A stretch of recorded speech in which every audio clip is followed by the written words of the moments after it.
നമസ്കാരം. വേദാംഗ ജ്യോതിഷത്തിലെ അമൂല്യമായ അറിവുകളും മറ്റ് ആധ്യാത്മിക ജ്ഞാന ഉപദേശങ്ങളും പകർന്നു തരുന്ന പ്രശാന്തം ആസ്ട്രോ ചാനലിലേക്ക് ഏവർക്കും സ്വാഗതം. ഈ ചാനൽ ഇതുവരെയും സബ്സ്ക്രൈബ് ചെയ്യാത്തവർ ഇപ്പോൾ തന്നെ സബ്സ്ക്രൈബ് ചെയ്യുക. നോട്ടിഫിക്കേഷൻ ലഭിക്കുന്നതിനായി ബെൽ ബട്ടൺ അമർത്തുമല്ലോ. ഒപ്പം ചാനൽ ലൈക്ക് ചെയ്യുക, ഷെയർ ചെയ്യുക, കമൻറ്റ് ചെയ്യുക. കൊല്ലവർഷം 1200 ആണ്ടിലെ മേട സംക്രമം ചോതി നക്ഷത്രത്തിലാണ്.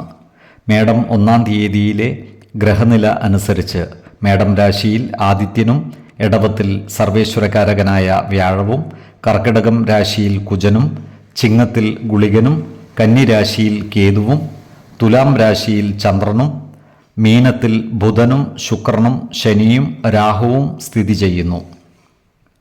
വിശാഖം നക്ഷത്രത്തിൽ ജനിച്ചവർക്ക് മേടമാസം പൊതുവെ ഗുണദോഷ സമ്മിശ്രമായിരിക്കും. ഇവർക്ക് കർമ്മമേഖലയിൽ കാര്യങ്ങൾ അനുകൂലമായിരിക്കും. പുതിയ സ്ഥാനമാനങ്ങളും അധികാരങ്ങളും വന്നു ചേരുവാനുള്ള സാധ്യതകൾ കാണുന്നുണ്ട്. ഈ നക്ഷത്രക്കാരായ സർക്കാർ ജീവനക്കാർക്ക് ജോലിയിൽ പ്രമോഷൻ ലഭിക്കുവാനുള്ള സാധ്യതകൾ കാണുന്നുണ്ട്. സാമ്പത്തിക അഭിവൃദ്ധി ഉണ്ടാകുന്നതുമാണ്. ഓഹരി വിപണികളുമായി ബന്ധപ്പെട്ട് പ്രവർത്തിക്കുന്നവർക്ക് സാമ്പത്തിക നേട്ടം കൈവരിക്കുവാൻ സാധിക്കുന്നതാണ്. വിദേശത്ത് ജോലി ചെയ്യുന്ന ഈ നക്ഷത്രക്കാർ ജോലിസ്ഥലത്ത് ജാഗ്രത പാലിക്കേണ്ടതാണ്. ഇവർക്ക് സ്ത്രീജനങ്ങളിൽ നിന്നും സഹായ സഹകരണങ്ങൾ ലഭിക്കുന്നതാണ്. എന്നാൽ സ്ത്രീജനങ്ങളുമായി ബന്ധപ്പെട്ട് പ്രവർത്തിക്കുമ്പോൾ ജാഗ്രത പാലിക്കുന്നത് ഗുണകരമായിരിക്കും. വാക്കുതർക്കങ്ങളിൽ ഏർപ്പെടാതിരിക്കുവാൻ പ്രത്യേകം ശ്രദ്ധിക്കേണ്ടതുമാണ്. ഈ നക്ഷത്രക്കാരുടെ സന്താനങ്ങളുടെ വിവാഹ കാര്യത്തിൽ തീരുമാനമാകുന്നതാണ്.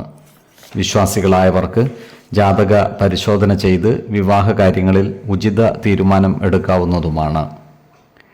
ഈ നക്ഷത്രക്കാർ ഉൾപ്പെട്ടിട്ടുള്ള സ്വത്ത് തർക്കങ്ങൾ രമ്യമായി പരിഹരിക്കുവാൻ സാധിക്കുന്നതാണ്.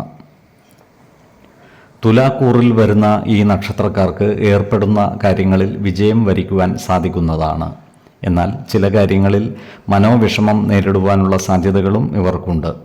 ശത്രുതാ മനോഭാവത്തോടെ പെരുമാറുന്നവരുടെ എണ്ണം കൂടുന്നതാണ്. എന്നാൽ ഇത്തരക്കാരെ തിരിച്ചറിഞ്ഞാൽ അവരുമായി നല്ല സ്നേഹസൗഹൃദ ബന്ധം നിലനിർത്തുവാൻ പരിശ്രമിക്കേണ്ടതാണ്. ഇവർ ചിലവുകൾ നിയന്ത്രിച്ചു നിർത്തുവാൻ ശ്രദ്ധിക്കേണ്ടതുമാണ്. വൃശ്ചികക്കൂറിൽ വരുന്ന ഈ നക്ഷത്രക്കാർക്ക് ധനധാന്യ സമൃദ്ധി ഉണ്ടാകുവാനുള്ള സാധ്യതകൾ കാണുന്നുണ്ട്. ദാമ്പത്യ സുഖവും കുടുംബ സുഖവും ഇവർക്ക് വന്നു ചേരുന്നതുമാണ്. ആരോഗ്യ കാര്യങ്ങളിലും ഈ നക്ഷത്രക്കാർ ഒരു പ്രത്യേക ശ്രദ്ധ പുലർത്തുന്നത് ഗുണകരമായിരിക്കും. 4, 16, 24 തീയതികൾ അനുകൂലമാണ്. ഈ നക്ഷത്രക്കാർ ജനിച്ച സമയത്തെ അടിസ്ഥാനമാക്കിയുള്ള ജാതകത്തിലെ ലഗ്ന രാശിയുടെയും ലഗ്ന അധിപന്റെയും സ്ഥിതിയും ശുഭ പാപ ഭാവങ്ങളുടെ സ്ഥിതിയും ഓരോ രാശിയിലെയും ഗ്രഹങ്ങളുടെ സ്ഥിതിയുമനുസരിച്ച് ഇവരുടെ പൊതുഫലത്തിൽ ഏറ്റക്കുറച്ചിലുകൾ ഉണ്ടാകുവാനിടയുണ്ട്. കുടുംബ ദേവതകളെയും ഇഷ്ടദേവതകളെയും ഉപാസിക്കുന്നത് ഇവർക്ക് ആയുരാരോഗ്യ സൗഖ്യമേകും. ഇഷ്ടദേവതാ മന്ത്രം 108 തവണ ദിനംതോറും ലിഖിത ജപം ചെയ്തു വരുന്നത് ഇവർക്ക് സർവ്വ ഐശ്വര്യങ്ങളുമേകും. നല്ല വ്യക്തി സാധനകളോടെയും ഉപാസനകളോടെയും മുന്നേറിയാൽ സർവേശ്വരാനുഗ്രഹത്താൽ ഇവരുടെ സർവ്വകാര്യങ്ങളും മംഗളകരമാകും. നന്ദി, നമസ്കാരം. ജ്യോതിഷരത്നം പ്രശാന്ത് കണ്ണോം.